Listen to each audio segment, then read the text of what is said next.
Hello, everyone, and welcome to Des Ronald's regular council meetings of Wednesday, September 22nd, starting at 6:32. I'd like to start the meeting by calling the meeting to order with the adoption of agenda. May I please have a motion to adopt the agenda, please? Councillor Hudson. Thank you. Did anyone get a chance to notice that there was an after the clerk sent out an email to everyone today with respects to adding something else for discussion purposes on the agenda due to time constraints. Councillor Hudson and Councillor Smith, do you guys agree with having that added to this agenda as well? Agreed. Thank you. I never received it, Your Honor. Okay, what we'll do here, Kevin, is if you don't mind having it put on the agenda, we can discuss it. And if you choose not to make a decision at that point, if council chooses not to make a decision at that point, I could totally understand that. Okay, that's fine. Would you be fine with that? Yes. Thank you very much. Hey, Gail, just for a point of order, am I missing anything else that needs to be added? No, I believe that was it. Just the rescheduling of the meeting and the roads department. Okay, perfect. So under new business, Councillor Hudson and Councillor Smith, may I please also add regular council meeting, first meeting next month, reschedule discussion? Councillor Hudson, yep. Okay, thank you very much. Councillor Smith, you good with that? Yes, I am. Thank you very much, sir. Any objection? Hearing none? Carried. Thank you very much. Any disclosure of interest tonight at the table? I'm hearing none. None. Thank you very much, sir. None is noted. Okay, looking to move on to 4.1, which is pages 3 through 27, which is the regular council meeting of September 8. What are council's wishes?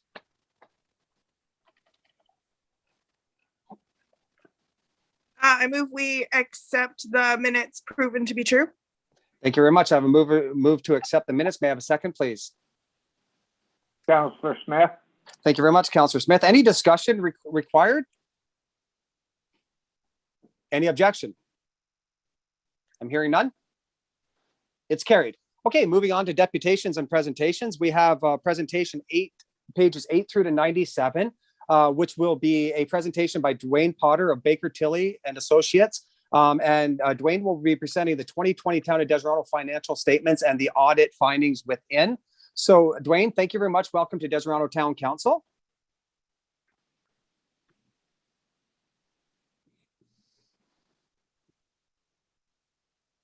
Oh, Dwayne's gone. Well, I'll do my best to, no, just kidding. We'll wait for Dwayne. Okay, Dwayne's back on. Okay, Dwayne, welcome to Des Ronald Town Council.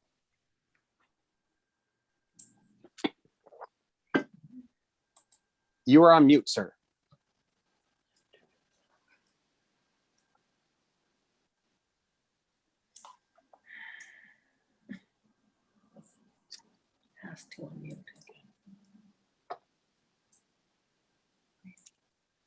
Well, hey, Gail, can you unmute Dwayne?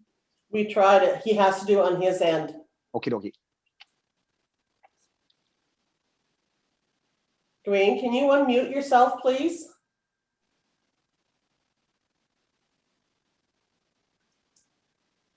Okay. So what I'm going to do here is if council's permission here, I'm just going to move on to the variance report in 7.1 while we get Dwayne up and running. Is that fine with council? Oh, Dwayne, there you are. There. I'm not sure what was happening. I kept pushing on the button, but it wouldn't unmute me. No problem, my friend. Thank you very much for joining us tonight, and welcome to Des Ronald Town Council. Thank you. Okay, so you'll be going through a presentation for our council tonight with respect to the 2020 financial statements. So, sir, you have the floor. Perfect. I guess they're on the screen there already, so I don't have to share my screen. So we'll start off with the presentation. So it's analysis as at December 31st, 2020. And then for the presentation tonight, September 20th, 22nd, 2021. The next page is our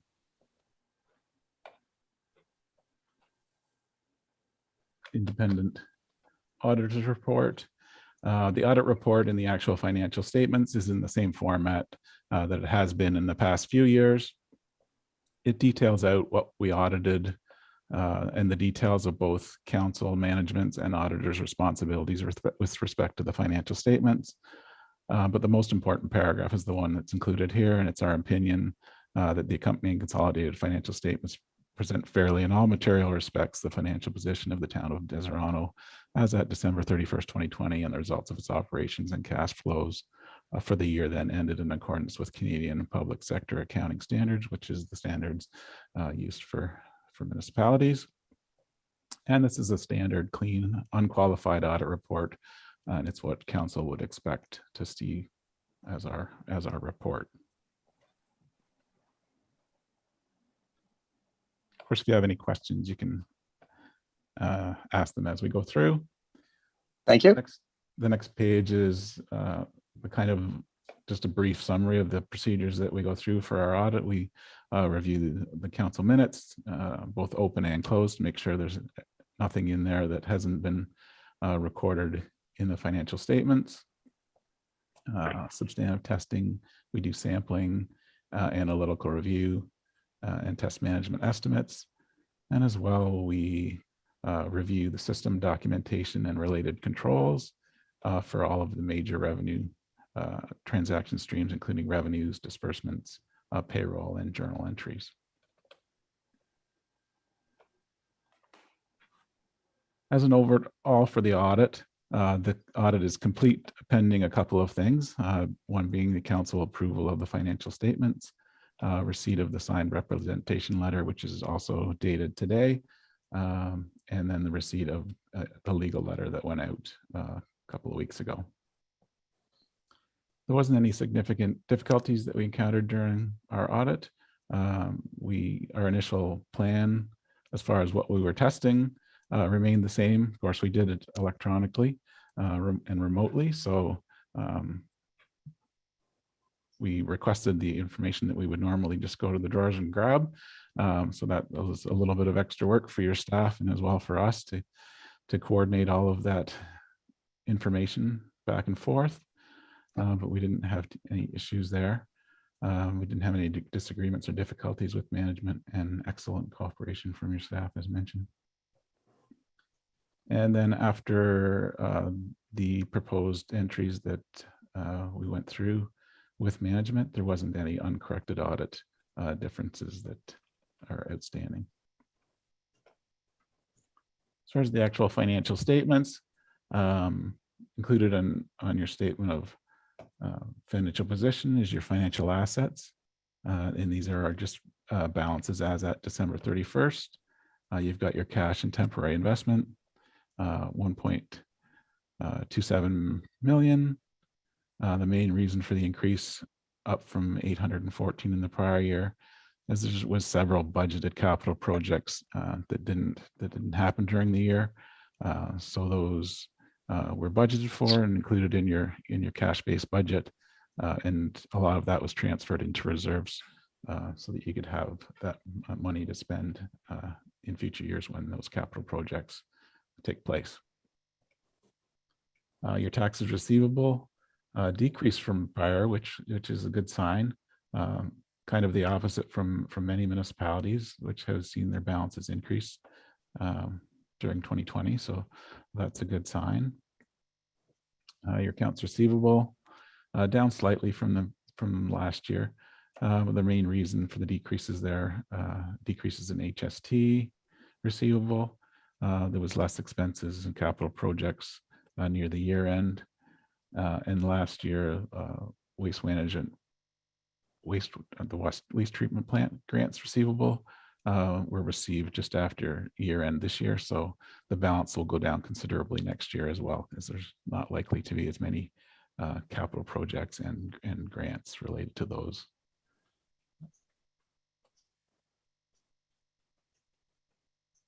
The next page is just the same assets in a graphical format for the last 5 years. You can see in 2018, there was a large receivable balance, the blue line there, and that was your water treatment plant grants receivable when it was right in the height of the construction project there. But other than that, they're fairly comparable. Next page is financial liabilities, which is also on your statement of financial position. No bank overdraft. Your accounts payable and accrued liabilities down from the previous year, 457 compared to 662. And once again, as I noted, there was less capital activity near the end, so the payables have decreased as a result of that. Your deferred revenue obligatory reserve funds are up considerably from the previous year, 511 compared to 343. And both provincial and federal gas tax deferred revenues increased as there wasn't a lot spent on those during the year, very little of the federal gas tax, and as the transit didn't have as many expenses because it wasn't running at full capacity for the year, there wasn't as much of the provincial gas tax used as well. So those amounts have been set aside in the obligatory reserve deferred revenues to be used for future years.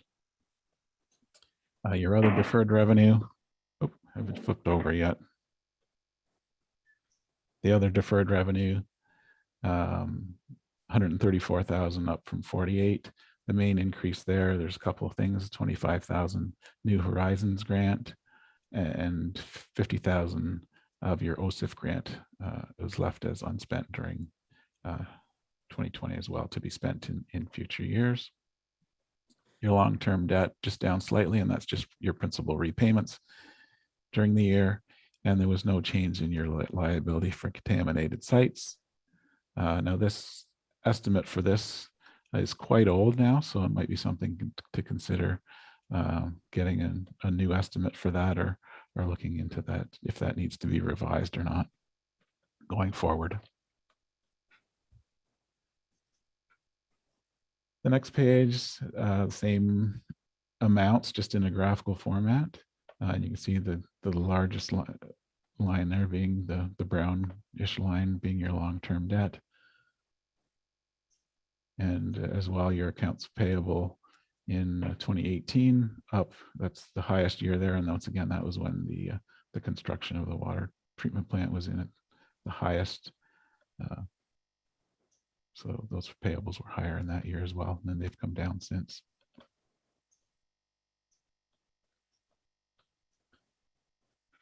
Your non-financial assets, also on your statement of financial position, net financial asset liabilities, it's 370 decrease there, which is going in the right direction.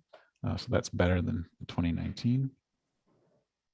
Your non-financial assets are made up of your tangible capital assets and prepaid assets, and they're non-financial because these items aren't normally expected to be transferred in or sold or transferred into cash.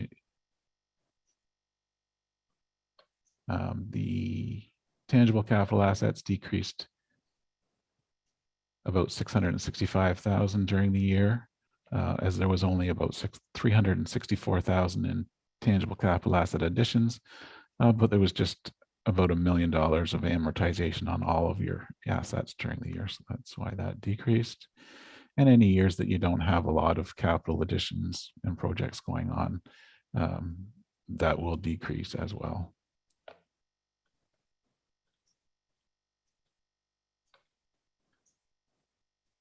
Just a highlight of the consolidated statement of operations, and the revenues and expenses are detailed a little bit later as far as each line items, but your total revenues, 4.35 million in the middle column, and your total expenses, 4.66, leaving an annual deficit of 303,000.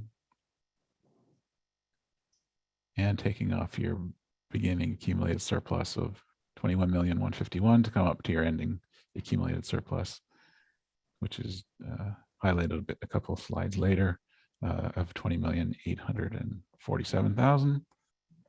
And then the bottom section there is just taking that PSAB surplus of budgeted 102,000 and the actual of 303, and transferring that into your actual cash-based budget, which is zero, which is at the bottom. You've got the zero there, So you've got amortization, purchase of tangible capital assets, loss on disposal, proceeds, and a number of other things, transfers to and from reserves that don't show up, that show differently in the actual financial statements than how you budget them. So we account for them here to make sure that it lines up and your ties into your zero-based budget.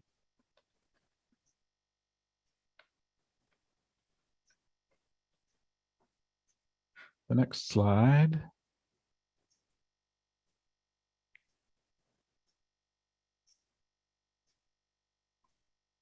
As your accumulated surplus and tangible capital assets.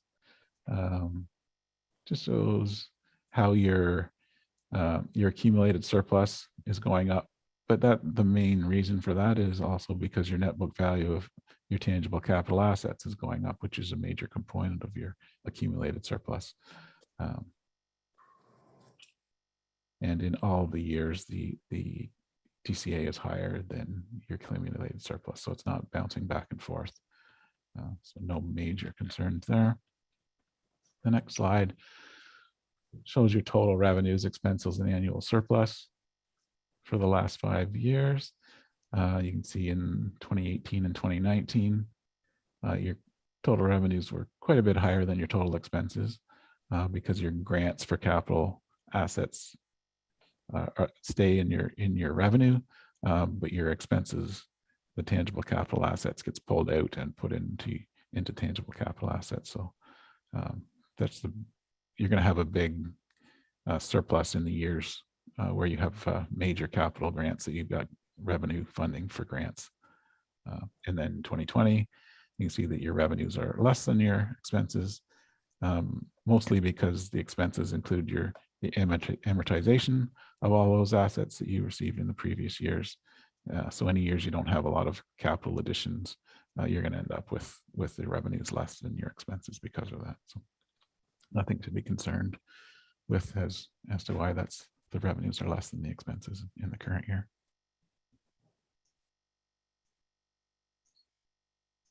So your financial activities, here's your revenues broken out. I'll just go over a couple of highlights of the items that aren't pretty much in line with budget. Your user charges, just over 100,000 less than your budget. And that's mainly due to the number of your buildings being closed and not all your services being able to be provided because of the pandemic. The Province of Ontario line, 1.29 million budgeted and 985,000 actuals. It's under budget there as there was a water meter replacement program that was budgeted for, but that didn't take place. So there was no revenue there, but also there was no expenses. So your expenses for that will be under as well. Penalties and interest on taxes are below budget as a lot of the penalties and interest were waived on your taxes for a number of months during the pandemic as well. The investment income, the prime rate took a big dive right at the start of the pandemic and has stayed fairly low since then. So your interest on your investments and your bank is down considerably from the previous year and budget as a result. And then, as I mentioned earlier, provincial gas tax earned, the expenses were quite a bit lower in transit than budgeted. So not all of those provincial gas tax amounts were earned, and those are sitting in your obligatory deferred revenues to be spent in future years when you have higher expenses.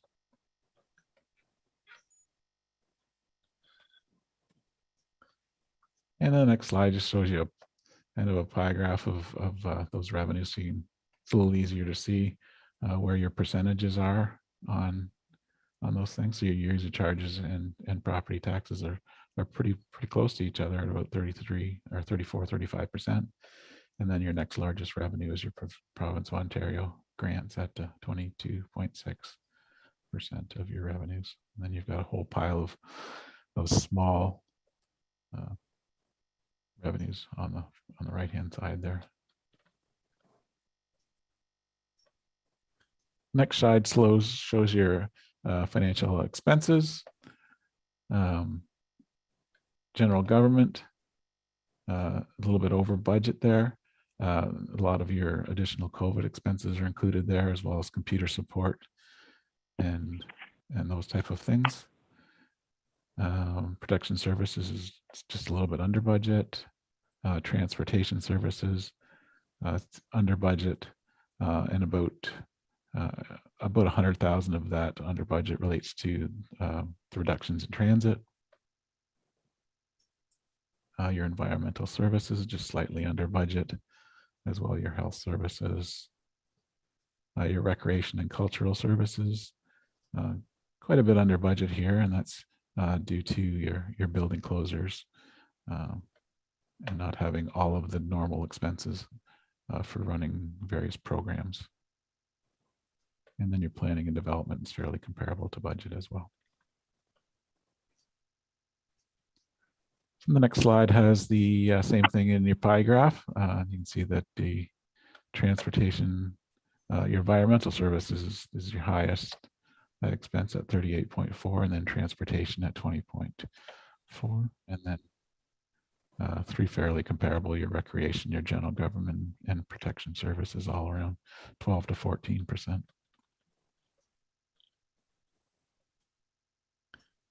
And the next slide has your same total expenses, but broken out by function as opposed to department. So you got your salaries and benefits is just slightly under budget. Materials, quite a bit under budget, and most of the expenses in these areas, including transit and recreation, this is where your under budget amounts kind of came into effect. So that's why that's under budget. And then all of the other ones are fairly comparable to budget. Your contracted rents, your external transfers, and your amortization.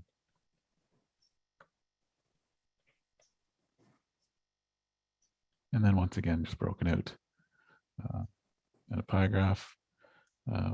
Salaries and benefits and materials, kind of 30 to 31% are your largest expenses.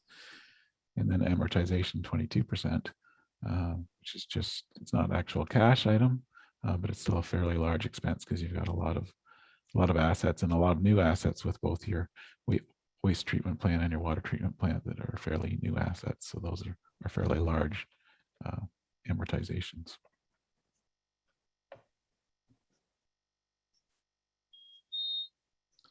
The next slide is included in your notes as to the financial statements, and it's detailed of your accumulated surplus.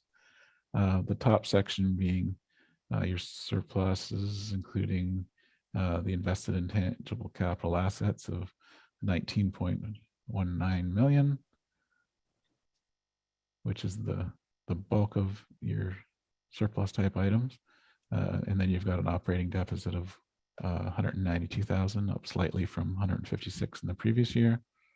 And then you've got your unfunded remediation costs, which don't get budgeted until they are expected to be incurred. And then you've got your library and your cemetery surpluses, cumulative 48,000 and 83,000. And then your reserves, 1.8 million up from 1.5, so it increases 285,000, which is a good sign, but it's also due to a lot of the capital projects that have been deferred. So they may be pulled out of there, and you'll see some reductions in your reserves going forward if those projects go forward and the reserves are used to fund those.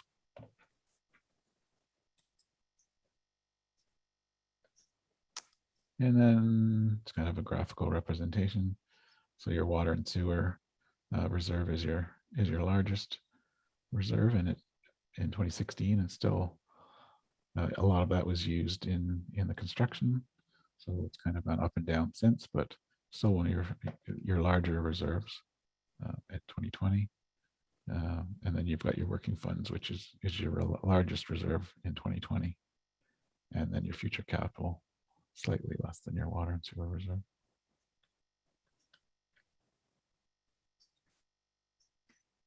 Next slide just shows your tangible capital asset additions during the year. So the bulk of those additions were in building, and those are mainly in work in progress for your roads building. So that hasn't been completed yet. So still in work in progress. And then you had some machinery and equipment and land improvements as well. And then just a 5-year breakdown of your tangible capital assets versus amortization. You see in 2018 and 2019, the bulk of your water treatment plant additions were included. And then in 2020, you didn't have a lot of capital projects going on. And so the orange bar is very small, and your amortization in 2020 is much higher than your additions.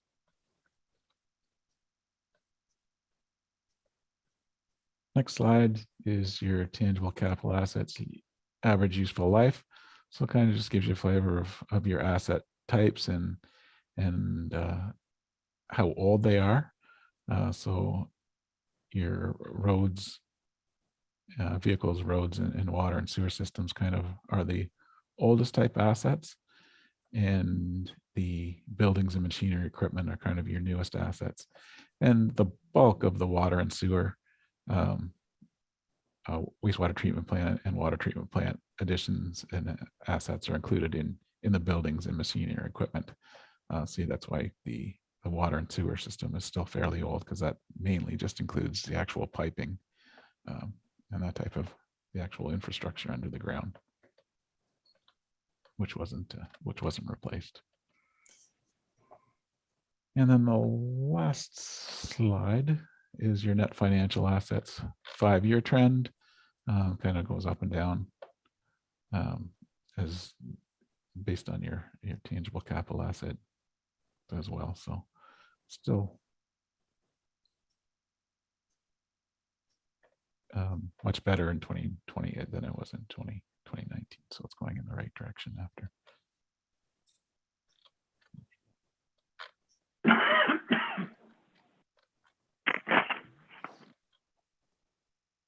The financial statement presentation, if there's any questions on that.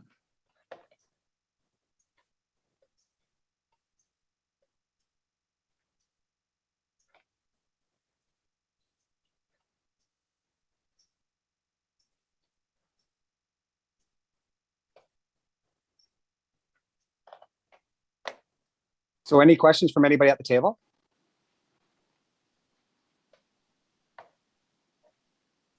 Any questions from staff or any comments from, oh, Amber, are you looking to say something?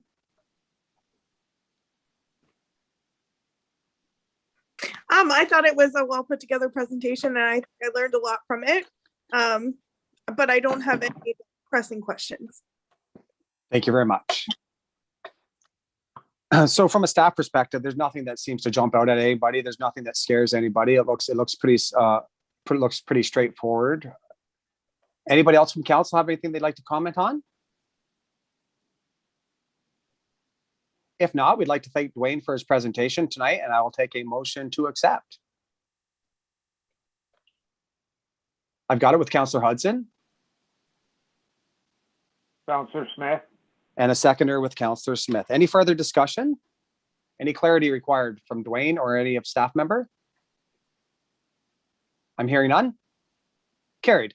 Thank you very much, Dwayne. I really appreciate you coming on today to go over the findings of the audit with us and the work that it took to provide the documentation. No problem. Did you want me to go over the audit reporting letter? I mean, it was included in the package, I think. Sure. Yeah. Continue. I can quickly go over it if you Yeah. want. I'm not sure if Gail's got that to put up on the screen or not.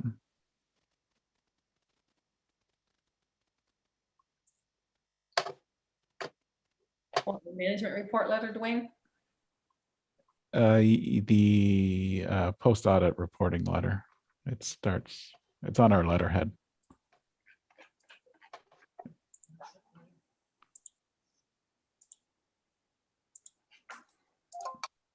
Is that the end of the financial statements? Yes. Probably, yeah. Oh, too far, way too far, okay.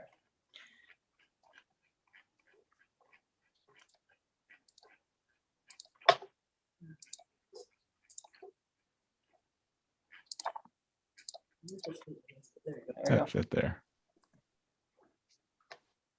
Yeah, I've got it up here as well. That's the. Yeah. Yep, that's it there. Okay, so it's dated today to council. Kind of goes over our audit findings, auditor independence. Of course, we're required to be independent of the town when doing our audit, and according to our standards, we feel that we're independent of the town.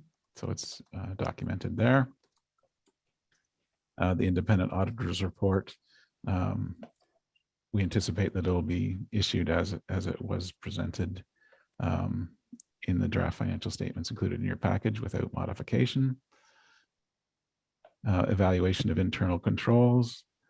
We didn't have any significant internal control issues with respect to your controls over your transaction streams that we wanted to bring to your attention. We're required to bring any illegal acts, fraud, intentional misstatements, or errors to your attention. We didn't find any of those during our testing. So nothing to report there. Related party transactions, we're not aware of any related party transactions that haven't been included in the financial statements. If you're aware of any, you can certainly bring those to our attention. Significant accounting principles and policies. There was no new accounting policies that were brought out by standards in the current year. And there was nothing new that was adopted by the town during the year. Of course, the financial statements include estimates. So we've disclosed that obviously the statements include estimates. So there could potentially be items that are not, when they are resolved, they're not exactly the same amounts, but we don't feel there's anything that is going to be a significant change there. No, there was no significant matters discussed with management. Representation letters attached to this letter as well. So you can see a copy of that at the end. No significant misstatements and no uncorrected misstatements after the adjustments that we went over with Maura. No significant unusual transactions, and we didn't have any big disagreements with management during the audit. And as well, no difficulties other than the back and forth with all of the documents, which is just a pain with the pandemic, but your staff did a great job of getting us the things that we were asking for. So thank you there. Thank you. The management letter, we'll be issuing a management letter on any minor internal controls and any other things that we maybe think that should be brought to the attention of management. And again, we just like to thank the town and all staff for their work. Getting it together. And then this is the summary schedule of uncorrected misstatements. And the top section is the current year's misstatements, and there isn't any. There was just one carry forward adjustment that's bringing forward from the previous year. And that's just clearing out. So that's in there. But there's nothing at the end of the current year. And then the last 3 pages to the letter is the representation letter from management. And it's just basically providing a letter to us that management has provided us all of the information that we've requested and haven't held anything back from us. And then after that is just the all of the journal entries that we proposed during the audit that we've already gone over with Maura, and I believe they've all been posted already.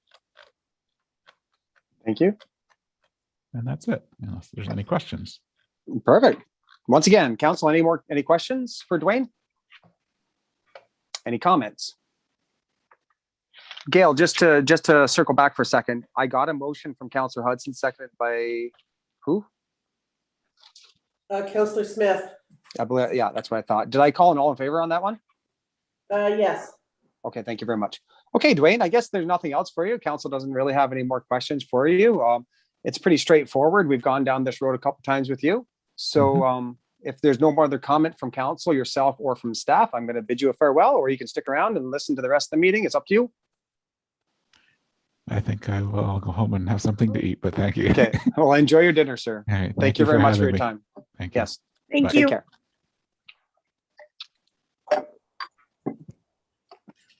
Okay, council. Thank you very much, everyone. I'm just going to get the top to my agenda here, please. Okay, next we have the variance report, which there is none. Moving on to approval of accounts, pages 98 through to 102, schedule of accounts 16-2021 for amount of $173,438.57. What are council's wishes tonight? I would move acceptance, Your Honor, if found correct. Thank you very much, sir. May I have a seconder for that? Counselor Smith? Thank you very much, Councillor Smith. Any comments or questions with respects to the approval of accounts? Hearing none? Carried. Moving on to staff. Sorry? I can have a resolution regarding the acceptance of the financial statements and also one authorizing the deputy treasurer. Sure, I will take that as a motion, please. I will move that, Deputy Mayor. Thank you. Thank you very much. Deputy Mayor moves it. Seconder, please. Counselor Smith?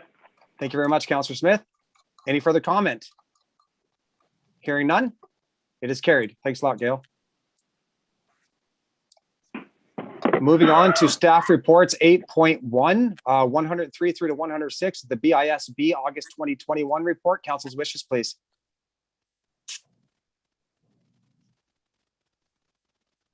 Everhardis, so moved. Thank you very much, Deputy. Seconder, please. Thank you very much, Councillor Hudson. Any comments or questions with respects to this document? I'm hearing none. Carried. Moving on to committee board minute meetings, Quinte Conservation, June 7th, pages 107 through to 118. Council's wishes, please. Move to receive, Everhardis. Thank you very much, Deputy. May I have a seconder, please? Got it with Councillor Hudson. Any questions pertaining or coming from this? Hearing none. It's carried. Action items. 10.1, appointment to the Richmond Landfill PLC, page 119. So there's a follow-up here. We discussed this at a previous council meeting, and at that time, council expressed that they were considering appointing a representative to the PLC. What are council's wishes? Do we have a volunteer? Do we have anyone willing to nominate a representative for our community? Deputy Mayor, for comment. Yes, sir. I know many of us are kind of overloaded with our committee appointments and such at this point. Maybe the best thing would be to defer this to the next meeting and appoint at that time, giving people some time to think about, their council obligations. I have no problem deferring if that's council's wishes. I'll take that as a motion, sir, if you wish. I'll move that, sir. Thank you very much. Do I have a seconder for that? I'll second that, Your Honor. Thank you very much, Councillor Clark. Any further comment or questions? Hearing none? Carried. Action items 10.2, Deserano Recreation Center, installation of ice, a fitness center. Gail, are you going to comment on this? Booked. You're right. Sorry, I've gone ahead and pre-booked all the groups that were interested. We have about 24 hours of ice rental right now. I've spoken to the group that's going to put the ice in. They're ready to go tomorrow if council wishes. Our Olympia is back in Deserano. So we just need the final approval of council. Thank you very much, Gail. You and I had a conversation about this earlier in the week, if not today. So as far as the 24 hours go, can you just give council a little bit of idea how you plan on the discussion that we had with respects to how those 24 hours would fall, what days, what times of the day? Sure. Right now, let's see, Sunday is only maybe 3 to 4 hours. I'm going to try and group them up together kind of midday. Monday, there's nothing booked at all. And the rest of the week, it's probably about 5 to 10 that we have bookings. And then Saturday is pretty well a full day. So we'd probably So, be to open from 5 or from maybe 3 till 10 or 3 to 11, with the exception of Monday. and Sunday, correct? Sunday will be a different day. Yes, we Or would diff- change the hours depending on the rentals. And we had a quick discussion with respects to public skating as well, Gail. Yes. So Can you right just, now, yep. it's scheduled for Wednesday evenings, I believe, 6 till 7, and then Sunday afternoon, but we're gonna change it around a bit just to fit it closer to another rental. So for example, the Sunday afternoon ice time right now is, what time does that, like, the public skate currently from last year or the year prior? I don't have that in front of me. I believe it was. Like say 3 o'clock and we were talking about bumping that up to noon. It was, and we'll bump it maybe 1 till 2. So just bringing it up a couple hours within the Yeah. Sunday in Mhm, order to accommodate a more efficient condensed schedule at the arena. That's correct. Okay. So the intent when I was speaking to the acting clerk today is that she was going to streamline the schedule to make sure that we were staffing it appropriately to the level of interest that we're currently having. So that may mean that our facility might have a 35-hour a week commitment, but it's a commitment and it's a start. Obviously, this is a fluid situation. It rolls with the punches. We've kind of all learned how to roll with the punches over the last 20 months. This will be no different. It will follow all guidelines and procedures. I've spoken with the acting clerk, and that documentation has been pulled. A training seminar will occur with our staff as well to just go over the expectation and any sort of procedures that we would follow if council chooses to move forward. And after tonight, if we choose to accept and move forward, Gail will then go ahead and proceed with any sort of additional advertising that we might need to do to augment staff to do shift coverage outside of our previous discussions. So, Mayor, yes, sir. thank you.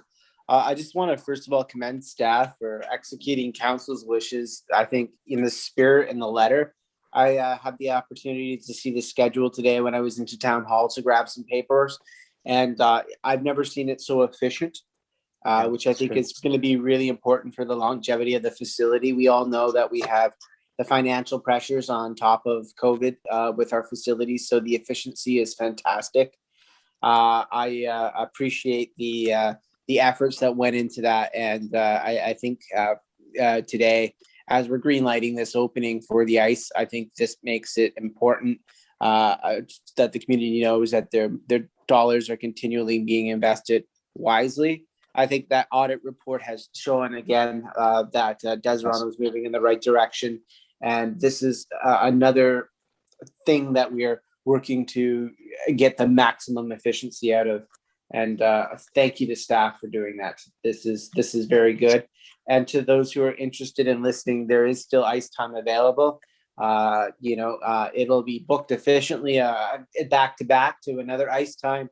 But if you have an interest in using the community center this year, please get in contact with the town hall. And I'll leave it there, Mayor. Thank you. Thank you very much. Any further comment from anybody at the table? If not, I'd like to take a motion to empower the clerk to move forward with the plan and to go ahead with the hiring and the advertising of the augmented staffing. I would make that motion, Your Honor. Okay, I've got one from Councillor Clark and I've got a head nod from Councillor Hudson, so I will take that as well. We've had a little bit of discussion. Anybody else want to chime in on anything? The only other clarification would be the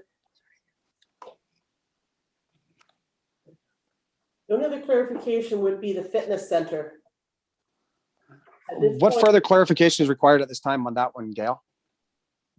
whether you want it open or whether you want to wait for a week or so. We don't have the staff to man that and the doors with the COVID screening at this time. What I would like to do is I'd like to see if once we get our staff in place at the community center and once they're all trained and once we've figured out our protocols, I'd like to see a plan put in place that we can start looking at the gradual reopening of our fitness center as it makes sense with staff and protocols. So I would have to say at this point in time, I would recommend that council takes a pause for a moment on this with the intention that we will be looking at a plan sustainable and affordable, similar to what we just talked about for the arena. Everhardis, Yes, sir. I will make that a motion. I think that's very wise. Thank you very much, sir. Do I have a seconder for that? I would second Yeah. that. Yeah. Thank you very much, Councillor Clark. Any further discussion? Carried. Thank you very much, everyone. We're moving in the right direction with starting to reopen some services as we can.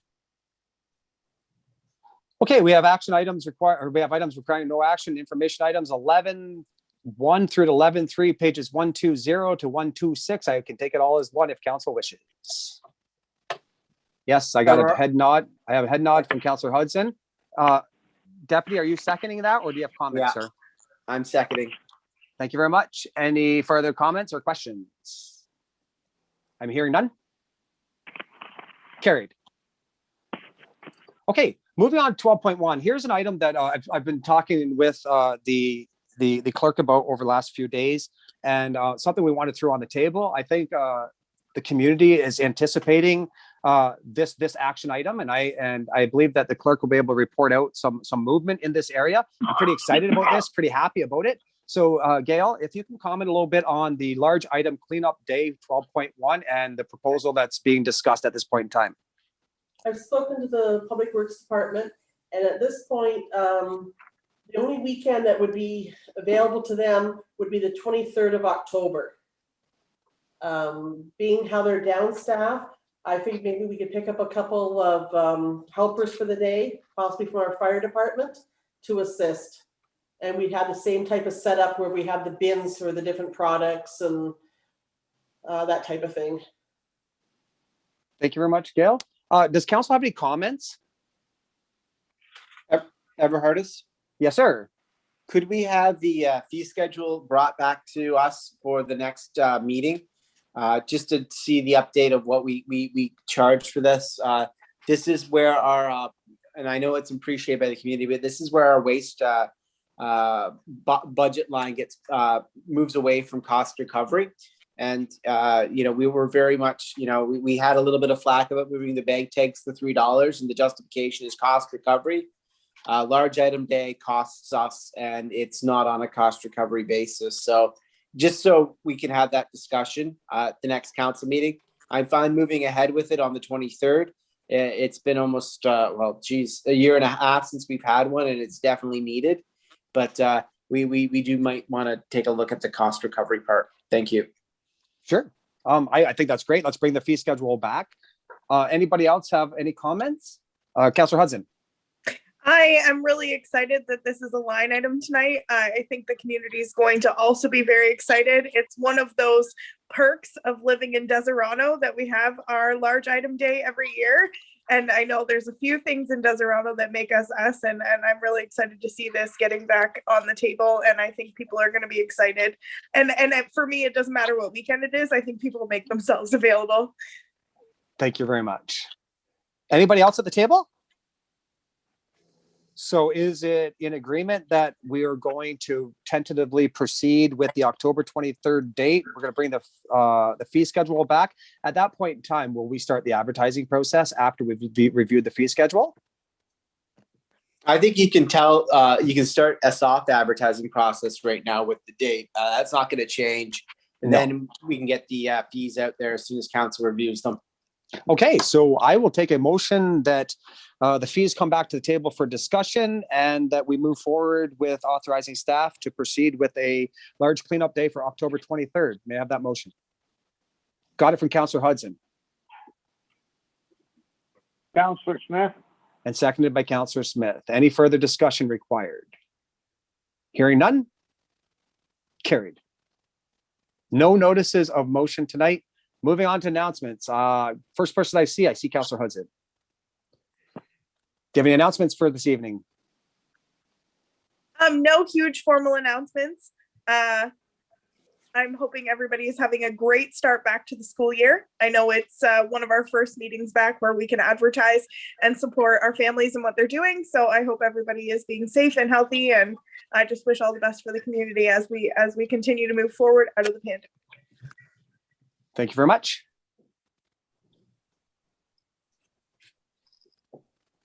Councillor Clark. Not much to say apart from I'm glad to be back, taking as much part as I possibly can. And I'd like to thank again our staff in the town hall for the way that they've been running the town over the last several months and couple of years.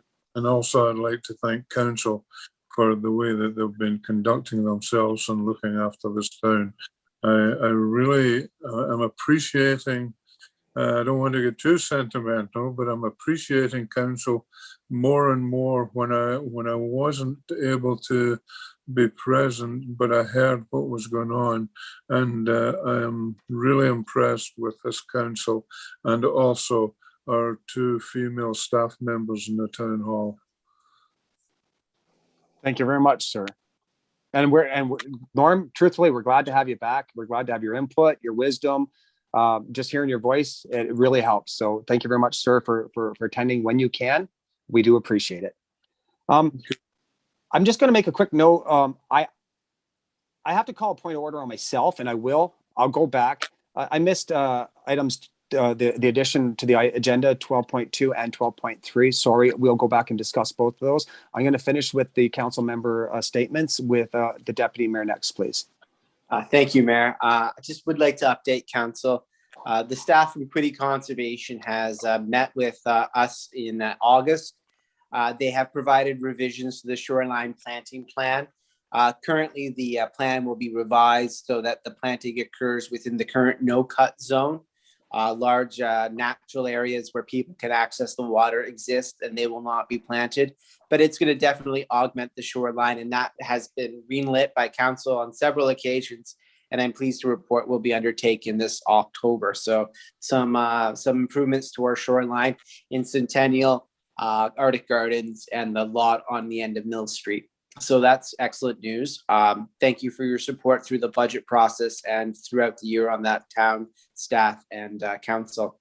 Also, I'd like to acknowledge that next week on September 30th will be the National Day for Truth and Reconciliation.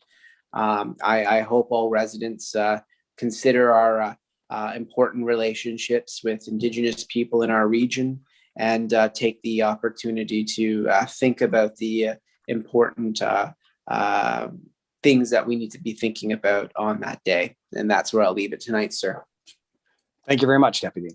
Councillor Smith, do you have any comment? No, I have nothing to add tonight, sir. Thank you very much, sir. I just have one quick thing to add. I just want to give council an update on where we're at with the recruitment process for the town manager. Palmer and Associates, the recruiting firm that we had hired in order to help perform this task, has done a pretty good job of presenting some candidates to us.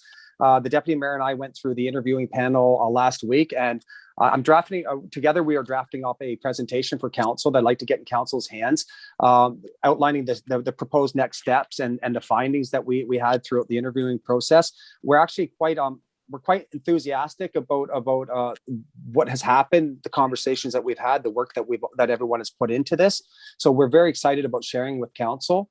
So what we're going to have to do here is we're going to have to schedule a meeting next week. And so I'm asking council, we already have a meeting scheduled for September 30th of next week with the service delivery team. What I am asking council is if we could have another meeting right afterwards to discuss the steps moving forward with the next steps with the recruitment process. If council would be available for that, I'd like to pencil that in so we can start circulating all the documentation to council to give everybody a chance to vet the documentation, read it, and do any due diligence that they need to. Would council be agreeable to having a meeting approximately 1 hour after the service delivery meeting on September 30? Yes, Mayor. Thank you very much. So that's a yes by all of council. Thank you very much. I'll take that. Gail, let's make a note of. Thank you. Gail, let's make a note of that and we'll get that going. Okay. Thank you very much. Okay, so I'm going to move back to 12.2. I'm gonna take the recommendation. Sorry, there's a letter that was sent to us today with a recommendation for the infrastructure project that we're currently working on. Gail, Yes. I have it on my phone, so it's a little bit hard for me to read it. Could you is it possible for you to go through that for us, for those who haven't seen it? And I'll just try to follow along on my phone. Okay, just a second. Thank you very much. I appreciate that.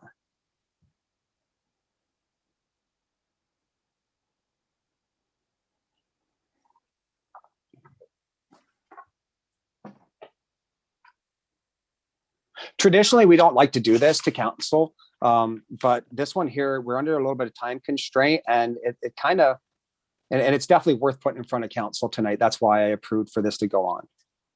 So the Public Works Department put out pricing for asphalt to do First to Second Street. And they had two prices come in. The one is quite good. It was only 24,000 and change. So we have budgeted 70,000. So with that 70,000, we could also do Second Street to Fourth Street. It would run about 3,000 over the 70, but well worth it. So, Gail, the closest quote to our quote was double the price, correct, for the exact same amount of work? Yes. And the reason being is we are getting preferred pricing for this job, correct? Yeah, and the gentleman that has some spare time right now, there's no jobs, so he can Yes. fit it in his schedule, but it'd be the next week. And based on the conversation you and I had today, the industry is anticipating extreme hikes in this product category moving forward into 2022 and 2023. I'm not sure, that was the other thing we were talking about. Was that they were expecting that the pricing of paving was going to go up? No, that was the other Oh, topic. I'm sorry. Okay, thank you very much. I know we talked about a few things tonight.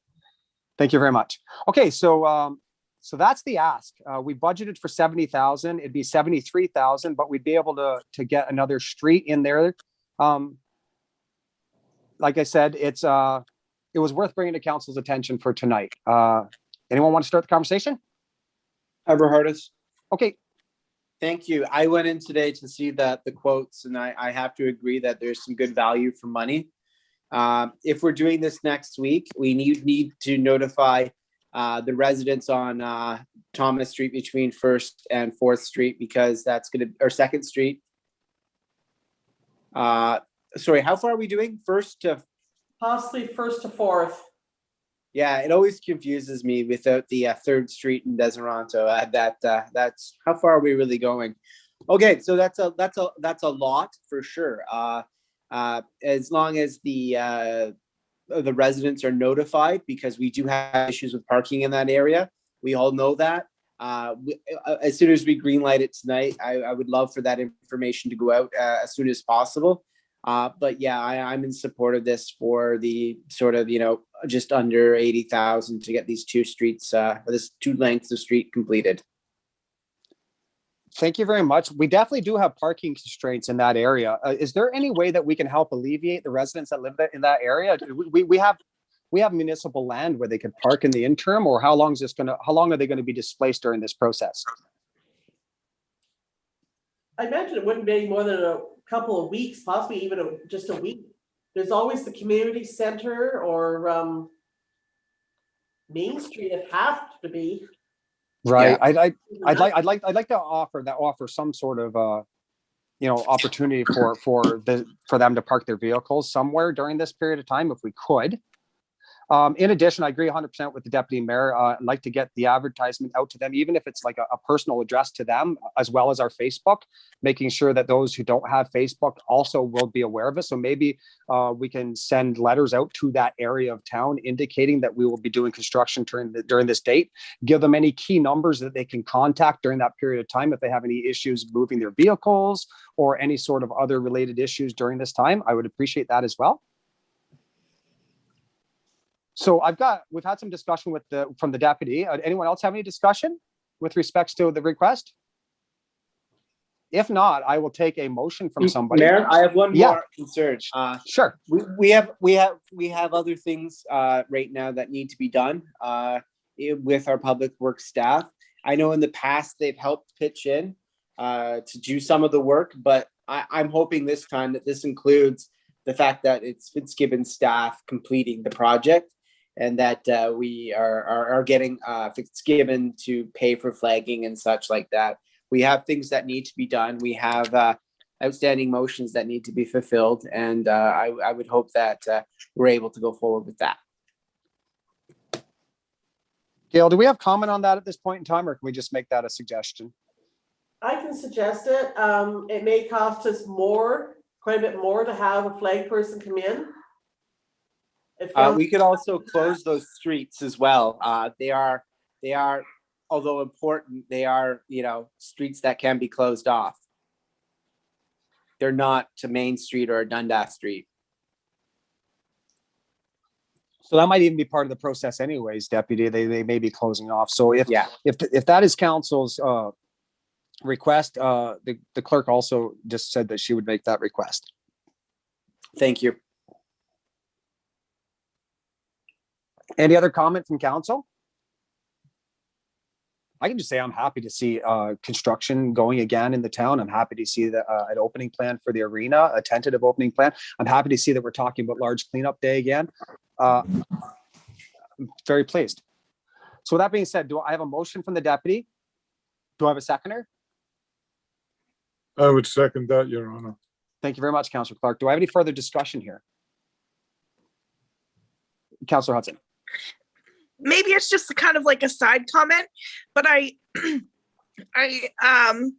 know we've put a lot of projects on public works, so I'm just wondering, is there like a schedule of how they set out what projects are priority? Because I know we're putting this one in and it's in the next couple of weeks, so I'm just curious about that. So if there's a way we know like that it's all good to go.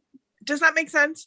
Yeah, so the clerk vetted all of this with the public works. She had a meeting with public works supervisor this afternoon to ensure that they had the capacity. So the priority will obviously be set on this project, but as the deputy mayor requested, he Yes. is also requesting that other priority jobs get sequenced.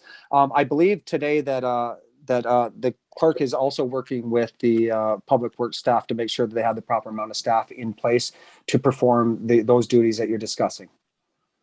And is it possible, or is this the wrong forum to ask if we see what projects are coming in the future, just as like a reference? So what you're asking for is you're asking for an update of open projects that will be coming down the pike? Yeah, is that okay? Yeah, Gail, can you and I work on that for council? Sure. Thank you. We'll work on something for council and we'll see if we can get something back to council for consumption. Okay, cool. Thank you. It's to answer your question, yes, it's definitely okay. Okay. Perfect. Mayor, before we close Yeah. the discussion on this, Councillor Hudson brings up a really good point. We're sitting now at the end of September. There's, a bit of a time between when we start budget and when we don't start budget, but we've been pushing that date up sooner rather than later.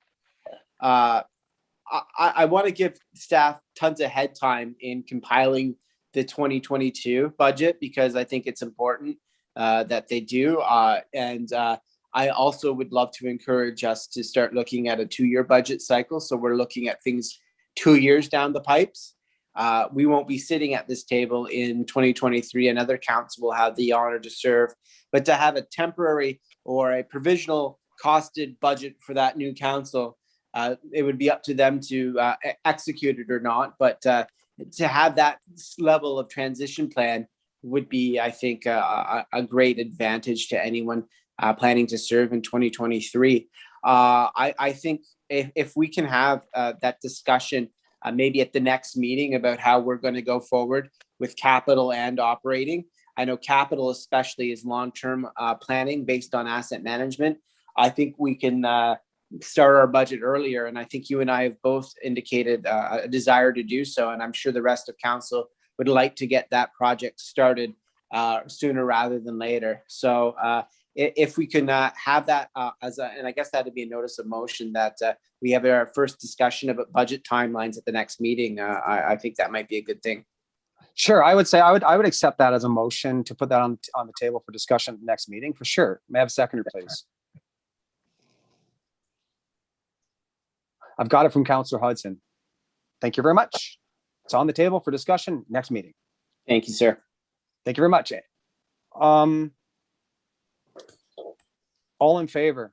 Any objections to our previous motion? Hearing None. none? Carried. Okay, moving on to 12.3. It is, okay, so we have a bit of a conflict for next meeting. Bear with me here, just. Okay, Gail? Yes. Okay, I've got it here. I found the email that we were just discussing. Okay, so we would normally have a council meeting on the 13th of October.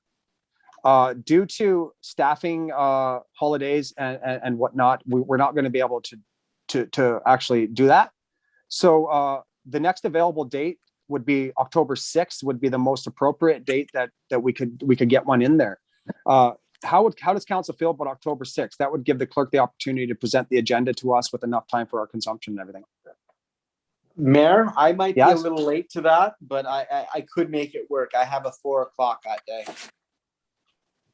Okay, well, keep us in the loop. If you can make it work, keep it in the loop. We've got a little bit of time to make a decision on the start time. If you think you're going to be 20 minutes late, we can always start without you. But if you're going to be a half hour late, we can always push it back by a half hour. We're willing to work with our staff or with our team for sure. Thank you, sir. So can I get a motion to move the meeting to October 6th?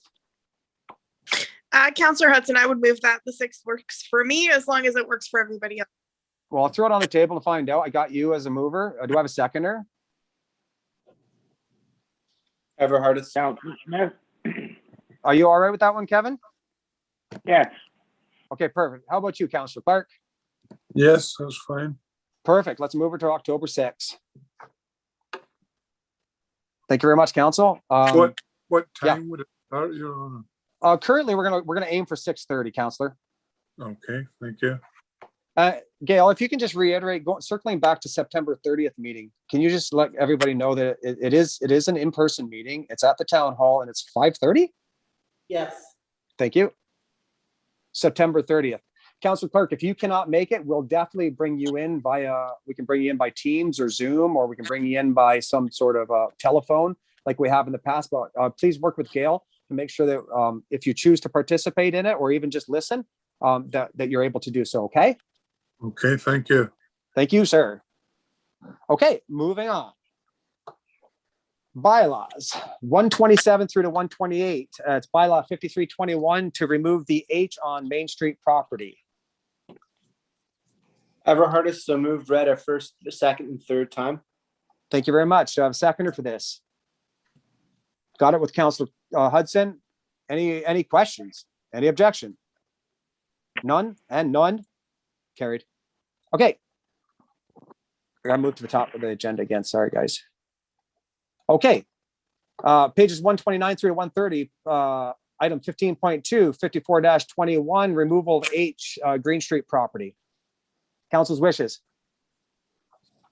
Mayor, I move that a first, second, and third time, with just a confirmation. I believe the clerk has confirmed with me that the site plan has been registered and that whole parcel is now in compliance with council's wishes. This has been a very long process. Absolutely. So we've got a first, second, and third on this. Do I have a seconder for that? I second if all that follows through. Awesome. Okay, so I've got first, a second. Any objections? Hearing none? It's carried. We have no closed session item tonight, 6.1, so it's a nothing. Bylaw to confirm the proceedings of council. Councilor Hudson, do you want it?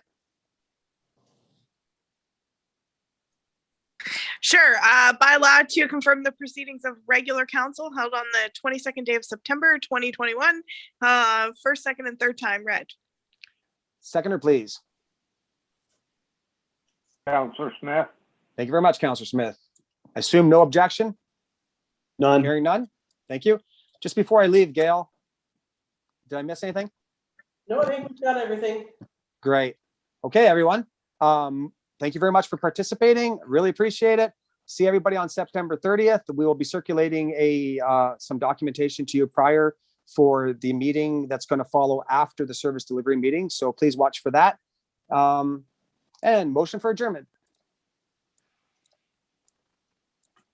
Everhardis, so moved. Thank you very much, Deputy. I'll take a seconder for that. Councillor Hudson. Okay, Councilor Hudson, I'm sure no objections to this? Carried. Everyone Good have night. yourself a great night. Maura, drive safe. Thank you. Bye-bye. Thank you. Thanks, night. everyone. Good night. See you, Norm. Have a great night. See you, Night. see you, Kev. See you, Steve. Night. See you, Amber. Right.